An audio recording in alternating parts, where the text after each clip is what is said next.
भारत के ऊपरी हिस्से में बसा हुआ नेपाल एक बेहद खूबसूरत देश है जिसे दुनिया की छत यानी कि रूफ ऑफ द वर्ल्ड के रूप में जाना जाता है। नेपाल इंडियन और इंटरनेशनल टूरिस्ट के बीच में काफ़ी पॉपुलर जगह है। यहाँ दुनिया भर से टूरिस्ट घूमने आते हैं। नेपाल में घूमने के लिए कई तरह के लोग आते हैं। किसी को यहाँ बड़े बड़े पहाड़ों यानी कि बड़े बड़े माउंटेन्स का नज़ारा देखना होता है तो किसी को हिमालय में ट्रैकिंग करनी होती है। कुछ लोग ऐसे भी होते हैं जो यहाँ की संस्कृति और यहाँ के खास टूरिस्ट प्लेसेस को देखने आते हैं। नेपाल की खास बात यह है कि यहाँ पर अपराध दर यानी कि क्राइम रेट काफ़ी कम है, जिसकी वजह से नेपाल लोगों के लिए एक सुरक्षित देश बन जाता है।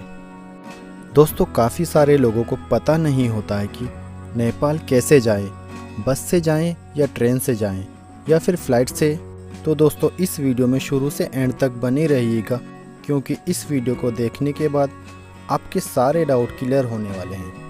दोस्तों, नेपाल जाने के लिए आपके पास 4 ऑप्शन हैं: बस, फ्लाइट, ट्रेन और प्राइवेट व्हीकल। दोस्तों, नेपाल जाने का सबसे आसान तरीका है बाय फ्लाइट। अगर आप फ्लाइट से नेपाल जाना चाहते हैं तो भारत के लगभग सभी प्रमुख शहरों से आपको नेपाल के लिए फ़्लाइट मिल जाएगी। दोस्तों, हम दिल्ली को इनिशियल पॉइंट मानकर चलते हैं, क्योंकि दिल्ली की कनेक्टिविटी भारत के लगभग सभी प्रमुख शहरों से काफ़ी अच्छी है। अगर आप दिल्ली से नेपाल बाय फ्लाइट जाना चाहते हैं तो दिल्ली से नेपाल की फ़्लाइट टिकट आपको 8 से 10 हज़ार रुपये में मिल जाएगी। अगर आप बस से नेपाल जाना चाहते हैं तो आपको दिल्ली के डॉक्टर अंबेडकर बस टर्मिनल से डीटीसी की ऐसी वोल्वो बस मिल जाएगी। बस की बुकिंग आप ऑनलाइन भी कर सकते हैं। www.dtcbooking.in पर जाकर आप बस बुक कर सकते हैं। बस का जो किराया है वो 2800 रुपये पर पैसेंजर है। ये बस दिल्ली से सीधा काठमांडू तक चलती है। दिल्ली से काठमांडू पहुंचने में लगभग 30 घंटे का समय लगता है। दिल्ली से काठमांडू के लिए और भी प्राइवेट बस सर्विस अवेलेबल है, जिनकी बुकिंग आप मेक माई ट्रिप या फिर रेड बस से भी कर सकते हैं। अगर आप ट्रेन से नेपाल जाना चाहते हैं तो नेपाल जाने के लिए पहले आपको बिहार के जयनगर रेलवे स्टेशन जाना होगा। जयनगर से नेपाल के लिए 2 ट्रेन चलती है, एक सुबह के 8:30 बजे और दूसरी दोपहर के 3 बजे। ये ट्रेन भारत के जयनगर स्टेशन और नेपाल के कुर्था के बीच चलती है। जयनगर से कुर्था पहुँचने में लगभग 2 घंटे का समय लगता है। और अगर आप बाइक या कार से नेपाल जाना चाहते हैं तो आपको बता दूं, जब आप नेपाल बॉर्डर पर पहुंचेंगे तो आपको एक परमिट बनवाना होगा।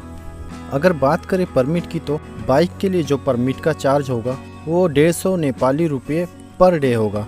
यानी कि अगर आप 10 दिन के लिए नेपाल जा रहे हैं तो आपको 150 नेपाली रुपये पर डे के हिसाब से 1500 नेपाली रुपये पे करने होंगे। और अगर आप कार से नेपाल जाते हैं तो कार के लिए जो परमिट का चार्ज होगा वो 400 नेपाली रुपये पर डे होगा। दोस्तों, अब बात करते हैं कि नेपाल में कौन कौन सी टूरिस्ट प्लेसेस हैं, यानी कि कौन कौन सी ऐसी जगह है जहां पर आप घूम सकते हैं। काठमांडू। काठमांडू नेपाल की सांस्कृतिक राजधानी है। काठमांडू एक ऐसा शहर है जहां 15 लाख से ज़्यादा लोग रहते हैं। ये शहर 1400 मीटर की ऊंचाई पर मौजूद है, जिसकी वजह से पूरे साल यहाँ पर मौसम सुहावना बना रहता है। पोखरा। पोखरा नेपाल के सबसे पॉपुलर टूरिस्ट प्लेस में से एक है। हिमालय पर्वत की तलहटी में बसा हुआ पोखरा एक महानगरीय शहर है। पोखरा को नेपाल की पर्यटक राजधानी यानी कि टूरिज्म कैपिटल ऑफ नेपाल भी कहा जाता है। पोखरा काठमांडू के बाद दूसरा सबसे बड़ा शहर है, जो 900 मीटर से ज़्यादा की ऊंचाई पर है। नागरकोट। अगर आप नेपाल जाने के बाद हिमालय के पर्वतों और उनकी खूबसूरती को देखना चाहते हैं तो नागरकोट आपके लिए सबसे अच्छी जगह है। नागरकोट नेपाल की सबसे ज़्यादा देखी जाने वाली जगहों में से एक है। नागरकोट नेपाल के भगतपुर जिले में स्थित है। यहाँ से आप हिमालय की 13 में से 8 पर्वतमाला को देख सकते हैं। नागरकोट काठमांडू से सिर्फ 28 किलोमीटर की दूरी पर स्थित है। इस जगह की सबसे खास बात यही है कि यह नेपाल की राजधानी काठमांडू से बेहद करीब है, जिससे पर्यटकों को यहाँ आने के लिए ज़्यादा पैसे और ज़्यादा समय खर्च नहीं करना पड़ता है। जनकपुर।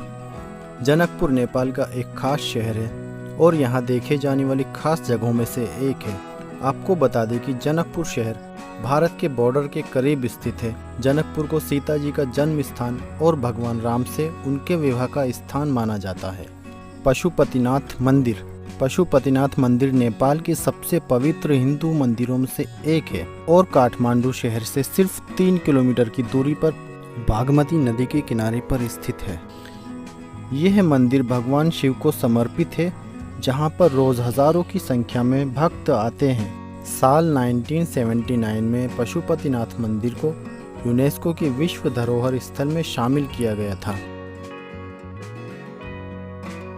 नेपाल के हिमालय पर्वत की गोद में बसा हुआ खूबसूरत सा दिखने वाला लुम्बिनी वो जगह है जहां गौतम बुद्ध का जन्म हुआ था।